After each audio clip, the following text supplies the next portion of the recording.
All right. Hello and welcome back to another fun-filled episode of the Hammercast. Or maybe I shouldn't say fun-filled because I can already anticipate that there are going to be some people who aren't going to like this particular episode, but I hope they will listen the whole way through and understand from my perspective where I'm coming from.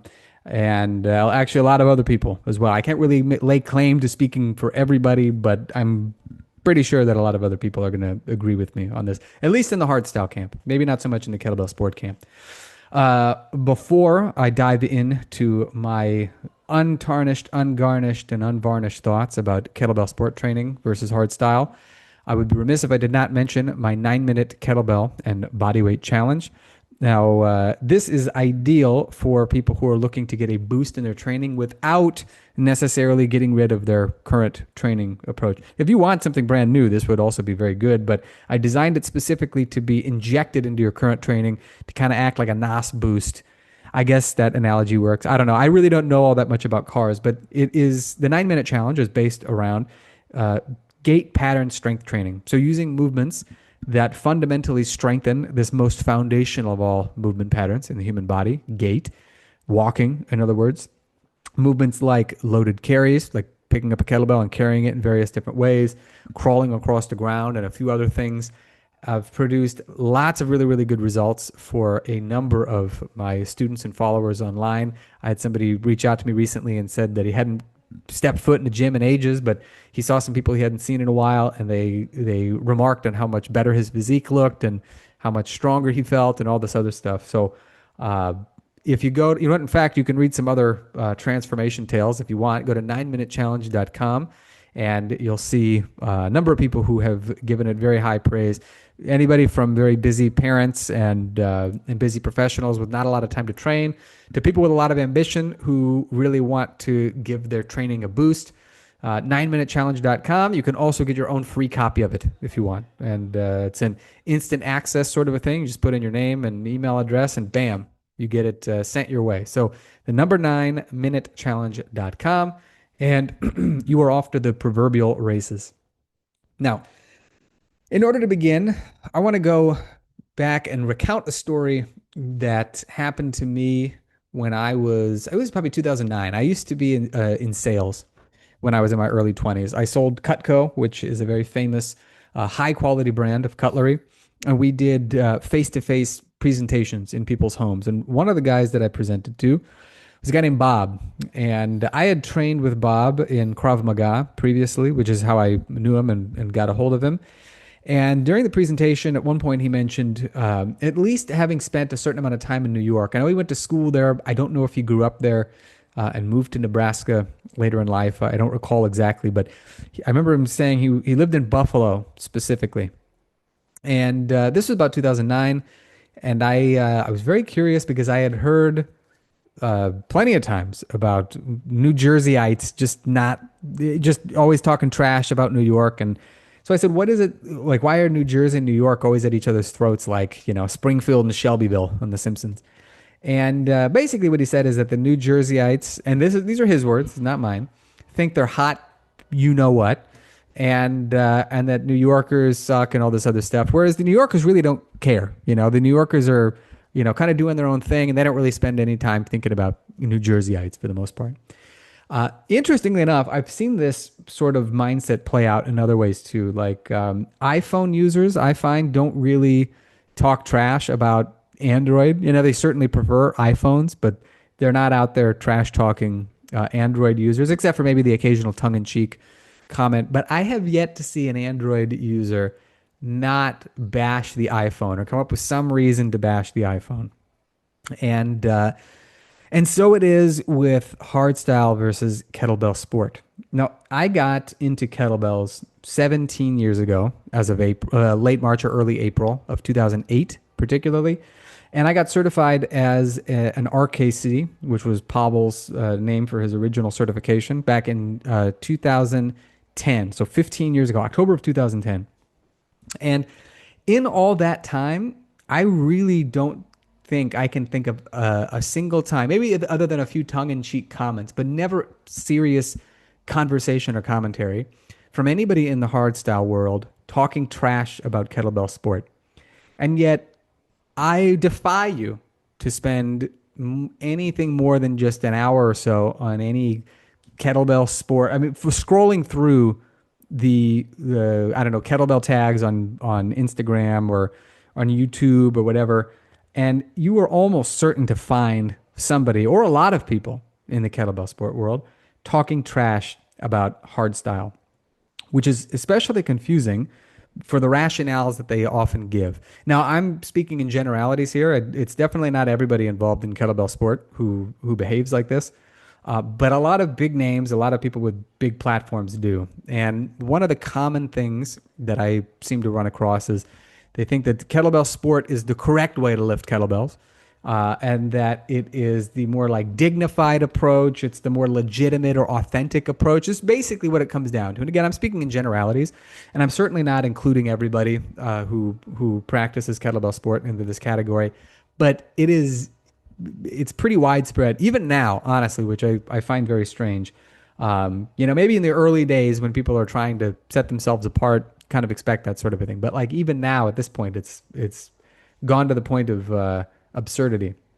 Now, I promised my ungarnished, untarnished, unvarnished opinion on kettlebell sport versus hardstyle, and it's this. I think that the kettlebell sport athletes, particularly the ones at the peak of the sport, are incredible.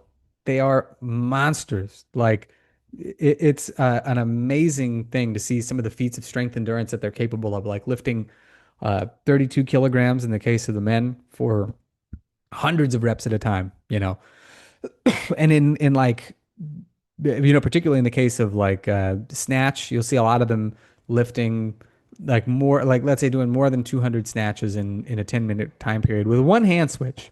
There's a gal I saw actually, Ksenia something or another. I don't remember her last name. A very petite gal, but I saw her snatch the 24 kilogram or 53-pound kettlebell for like an incredible number of reps. And again, looking at her, she got a very slight, very, petite build. You would not have expected it. Like truly, there are some really incredible athletes, kettlebell athletes who come out of the kettlebell sport world. So the activity itself, I think, is cool. Like it is one legitimate way to use the kettlebell. It is not the only one. It's not even the original one. Okay. Now I want to give you a very, very brief history of the kettlebell, and I am referring back to some of the material of it for the beginning anyway. Jamie Lewis, who's a strength historian par excellence. He's been on my podcast a few times. He wrote a great article summarizing the history of the kettlebell, and you can find it on Plague of Strength, which is his website, and it's called A Globular History of Globular Weights. And I hope I'm pronouncing globular correctly because it's the first time I've ever seen the word used. It could be globular, but I think globular sounds a little bit better. And one of the things that he talks about is that although the term kettlebell in Russian, girya, appears in a Russian dictionary for the first time ever in 1704, something that Pavel has also pointed out, the kettlebell, the earlier precursors of what we would now call kettlebells, are far, far older than 1704.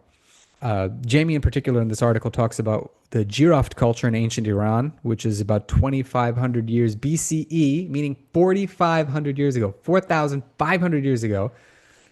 Archaeologists have discovered stone weights with kettlebell type handles. You can look up Jiroft, Jiroft culture, and look at the stone weights. Very possible that they were lifting them in ways similar to what we would do for strength building. In China, stone lock lifting was very common. Look up China stone locks. You'll see what I'm talking about. Even now, there are a lot of people who train in this interesting fashion. All right. The ancient Greeks used kind of an early precursor to kettlebells. They called altiris, it's from the ancient Greek word alma, which means to leap or leaping, or alome, which is I leap, I jump, that sort of a thing. And they used it for performance in jumping. So they would hold them in their hands and they would swing their hands back and then jump. So, I mean, frankly, the movement of the hands as well as of the hips, very similar to the modern kettlebell swing, even though the implement looked very different. Ottoman Sultan Murad IV would bring around a 102 kilogram or 225-pound kettlebell with him whenever he went off to war and would swing it fore and aft daily. Just an absolute berserker if ever there was one. And then finally, we start to get to the more modern history of the kettlebell. And the original use that the Russians would use them for was they were these weights that came in standardized weights that they would use in markets to weigh off bulk products. So, like, if you go to the market to buy a bunch of grain or whatever the case may be, they would have a big scale. They would put the grain on there on one end of the scale, and then they would put the girya on the other end. Incidentally, the term girya is believed to come from the Persian adjective gerani, or difficult. And I don't, again, this is just what I've read. It's not sure if this is a sure thing or this is just speculation. Nevertheless, given their alleged history in ancient Iran, it makes sense. Well, as the legend goes, the Russian farmers would get bored and, during the slower periods in the market, and they would swing and lift them in all different ways, and eventually became kind of this like physical activity that people enjoyed doing. And the modern kettlebell movement originally gets its start with Vladislav Krajewski in St. Petersburg, a Pole, actually not a Russian, but a Polish physician living in St. Petersburg, who started the St. Petersburg Amateur Weightlifting Society in 1885 and held the first competition in 1887. Krajewski allegedly convinced Tsar Nicholas II of the utility of training the Russian army with weight training and kettlebells by 1900. Krajewski died in 1901. But what's really impressive is Krajewski's gym just pumped out all sorts of legendary champions like George Hackenschmidt, who's credited with creating the hack squat, squat on the toes, as well as the bench press, of all things. George Lurik, Ivan Podubny, who was a legendary wrestler in his day and just freakishly strong. I mean, even by today's standards, he was like unbelievably strong. Pyotr Krylov, who is called the king of kettlebells, could strict press a 32 kilo kettlebell 88 times in a row. He could hold two 40 kilogram or 88 pound kettlebells out the arm's length on both arms at the same time. Just freakishly strong. But here's where things get interesting, all right? I've just given you a very wide, sweeping view of kettlebell as we know it and its various uses throughout time. Kettlebell lifting as we know it now as a sport, the first competition took place in 1948, which means you might still have grandparents who were alive before kettlebell lifting as an organized sport ever took place. So let's just very briefly look at the difference of the history between hardstyle versus sports style. All right. Now, first and foremost, sports style, again, 1948, first official kettlebell sport competition. Throughout the 1950s, competitions were just basically who could lift a kettlebell for the most reps, regardless of the time that it took and the technique that they used. This is important for something I'll mention in just a second. Long cycle, which is one clean, one jerk, one clean, one jerk, one clean, one jerk, done over and over again, was introduced in 1988. Okay, and that's like a staple of kettlebell sport competitions now. It wasn't even around until 88. 89 was when the 10-minute time limit was introduced. It used to be that there was no real time limit. It was just whoever lifted the most reps or lifted a kettlebell for the most reps. That was it. Now, let's compare this to the hardstyle approach. Now, hardstyle is basically the brainchild of Pavel, but if I'm not mistaken, it didn't necessarily start with him. It was like something that he encountered when he was a drill instructor for the SPETZNAZ in the Soviet Union. And the Spec Ops started to use it in the 80s. So this hardstyle approach, using more tension and stuff like that, was primarily for grinds. I read an interview that he did some years back, or that somebody did discussing his early development of hardstyle, and they mostly did stuff, it was like, let's say, presses and squats and stuff like that, in what we would now term the hardstyle approach. And they did this as a means of assisting their hardstyle of karate that they were learning for their hand-to-hand combat. Now, Pavel later introduced the concept of using it for ballistics as well, and particularly like maximum explosiveness with submaximal weights of the kettlebells. But initially, it just started off with the grinds only. And Pavel's primary approach is to use kettlebell exercises as just that, as exercises to prepare you for other activities rather than as lifts to compete in. Now, the reason that this is important is because Again, to hear a lot of kettlebell sport guys and gals talk about it, because they can do more reps with a given weight of a kettlebell, they are using the kettlebell more properly. Now, if that's your goal, then yeah, for sure, kettlebell sport is going to get you there better. But that's because they are kettlebell specialists. They're training with the kettlebells to get better at lifting kettlebells. All right. Now, think about, and again, this is often used to denigrate people who use hardstyle kettlebell training, where they're using the kettlebell as a means to strengthen their abilities in other things. So I'll give you, just for instance, a quote from Return of the Kettlebell, which is one of Pavel's really great books, which I think it's a little bit underrated. Hardstyle did not create this approach of training with the kettlebell to get better at other things. Pavel's primary interest in the kettlebell is to get better at other physical activities. So I'll read what he's written here. The original quote unquote style of kettlebelling was what the West knows as the odd lifts, strongman stuff like Ukrainian Ivan Sedi, I hope I'm pronouncing his name correctly, strongman who bent pressed three 32-kilo kettlebells in one hand, not tied together. It wasn't competing that. That's just freakiculously strong. So strong that I had to create an adjective to describe it. Freakish, ridiculous. It just don't do the trick. Freakdiculous is going to be the name of the game. And in the Soviet times, odd lifts lived on, especially in the circus, and two additional kettlebell uses developed. One was strength training for sports. Roman Moroz, the coach of weightlifting great Alexei Medvedev, explains in his 1958 book, Develop Strength, exercises with kettlebells are a wonderful means of developing a person's physical strength. They can be used in the training of athletes of different specialties: track and field, skiers, weightlifters, wrestlers, gymnasts, rowers, boxers, acrobats, etc. Pavel goes on to say, this is the focus of my books. The kettlebell as a means, not the goal. The jerks and the snatches are exercises meant to develop certain attributes, not lifts, where the focus is on numbers. Or that's him saying that is the case for the jerk and the snatch in his system, now known as hardstyle. Whereas obviously it's different for kettlebell sport. Their goal is to do as many reps as humanly possible. So the kettlebell as a tool for strength and conditioning makes perfect sense. It's the same thing we could say for running or for bodyweight training or for barbell training. All right. Or even martial arts training. Some people train it for a variety of different purposes, but I want you to consider this. Yes, running is a great way to get in shape, but there are also people who compete in the sport of running. There are marathon runners. There are people who are doing, ultra runs, stuff like that. Now, just imagine, for instance, that a marathon runner told you, or told, it was even better. Let's say, imagine a marathon runner berating soldiers for having run times slower than theirs. Or what about, let's say, bodyweight training? Imagine a gymnast mocks somebody for not being able to do as many pull-ups or dips as they can, let alone any of the other cool stuff they can do on rings.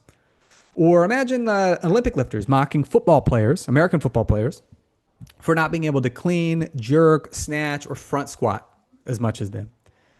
Or imagine powerlifters mocking sprinters like Allison Felix, who was at least at one point the fastest woman on earth, or Ben Johnson, who's a legendary sprinter, for only doing partial reps of power lifts, like the bench and the deadlift. In Felix's case, her coach had her do only partial lifts for that, was all she really needed.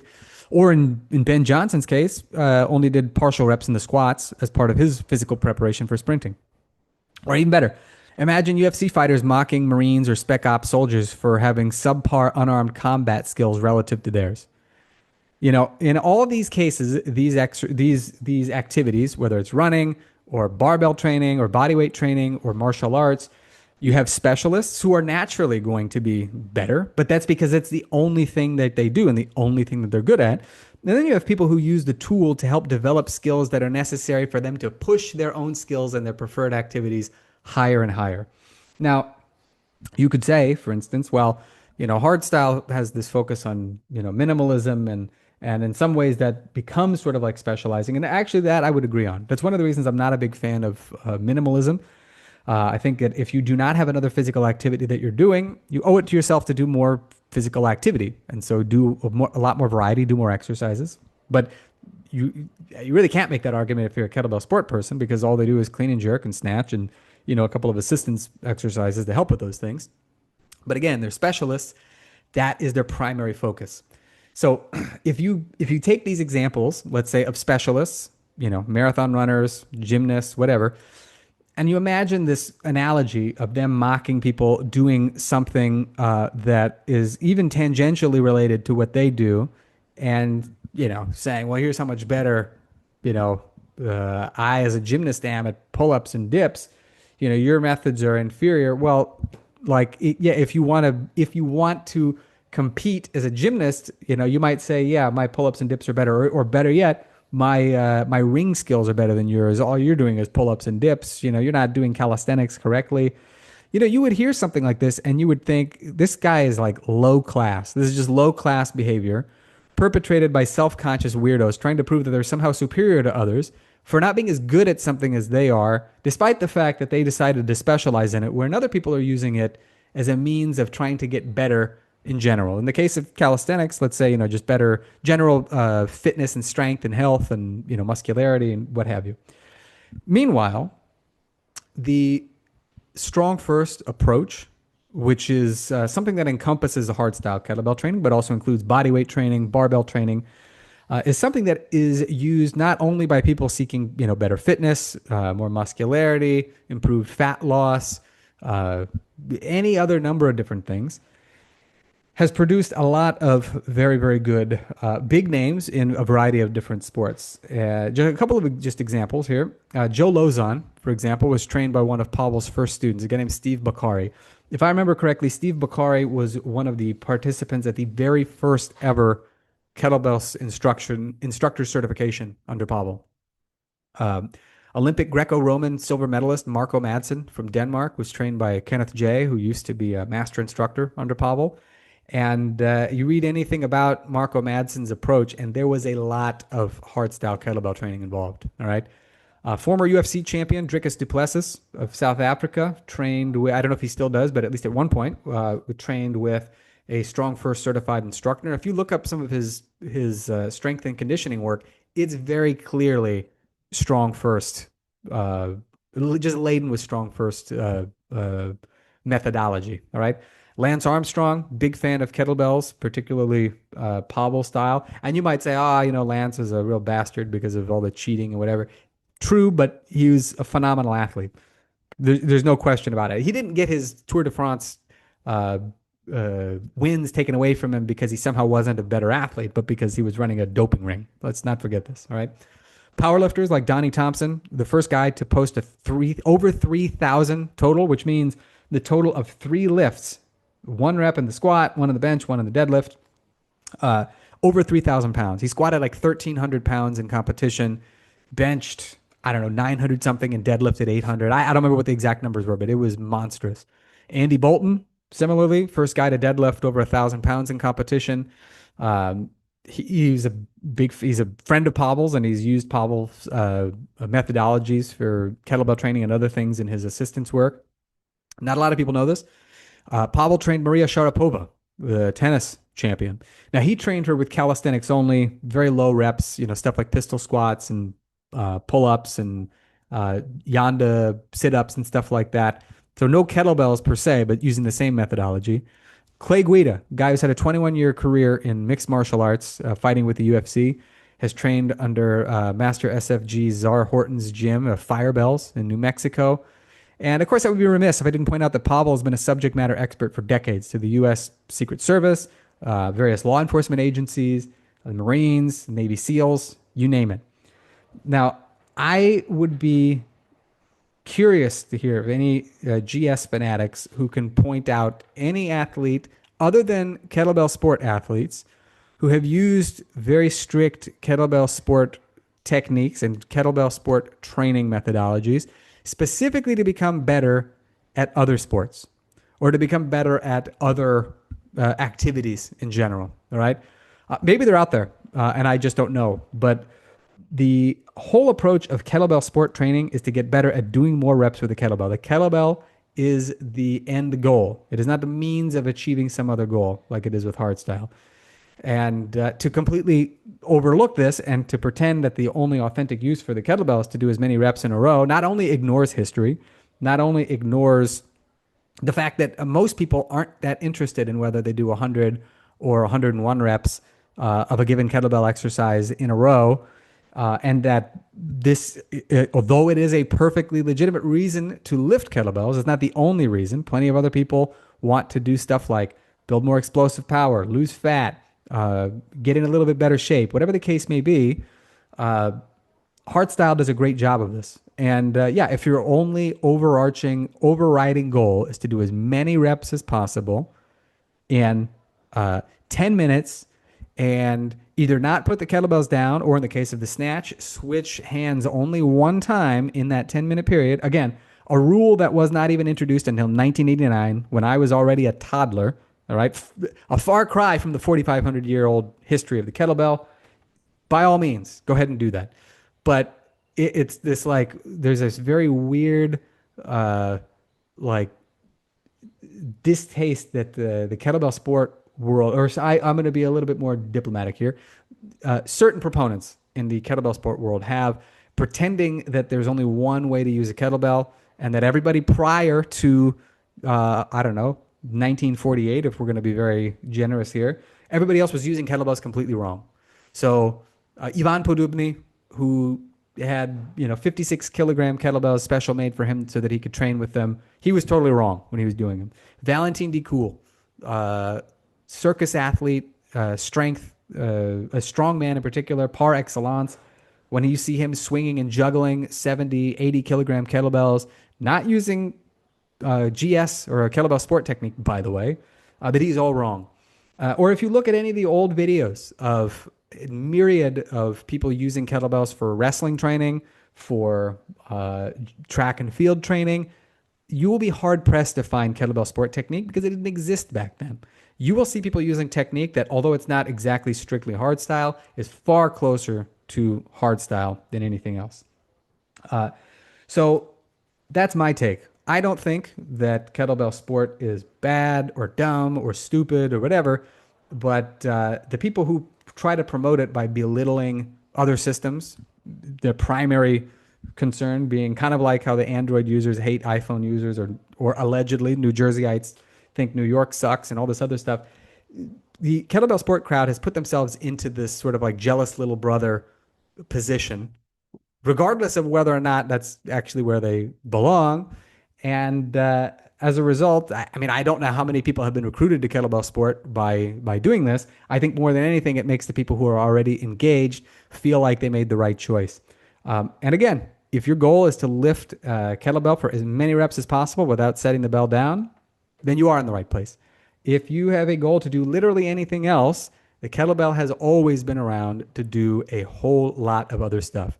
So I would suggest that you keep this amply in mind. Take the criticisms of the kettlebell sport crowd with a grain of salt and maybe a shot of tequila, and keep on swinging, because why not? You're not going to save the world by doing one extra rep of the snatch or by using a high hip hinge and a really pendulumy swing and all this other stuff versus explosive with more rest periods and more speed and whatever technique you like, you go ahead and do that.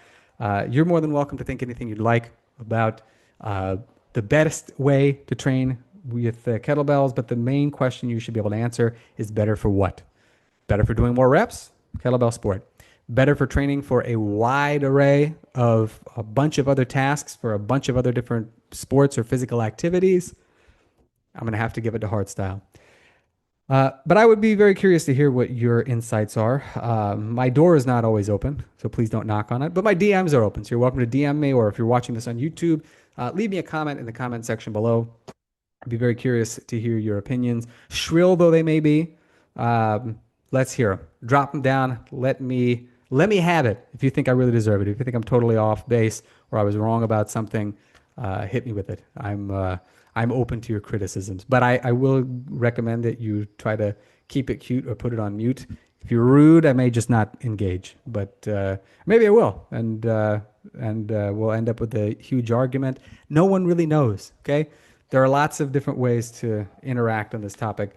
Um, but that's my take on it. In summary, I've not heard too many hardstyle people criticize kettlebell sport for the simple reason that it's just a very different activity. It's not really what we do, but I respect it. I do. What I don't respect is all the whiny, crybaby trash talk from a lot of bad actors in the kettlebell sport world who inexplicably think that a sport invented in 1948 for a tool that stretches back literally millennia, that they have any point to make other than that they're trying to be a part of the cool kids crowd or whatever it is that they're doing. So at this point, I'm just rambling. I'm going to finish off by saying thank you very much for listening. I hope you've enjoyed this episode. And if you have, I encourage you to like, subscribe, share, especially share with people you think are going to be peeved about my opinion. Because why not? That's kind of the fun of talking about stuff like this in any case. And again, 9 minute challenge. If you want to give it a shot, 9minutechallenge.com got you covered. I've already said more than enough. I think it's time to go. Have a great rest of your day. And as always, have fun and happy training.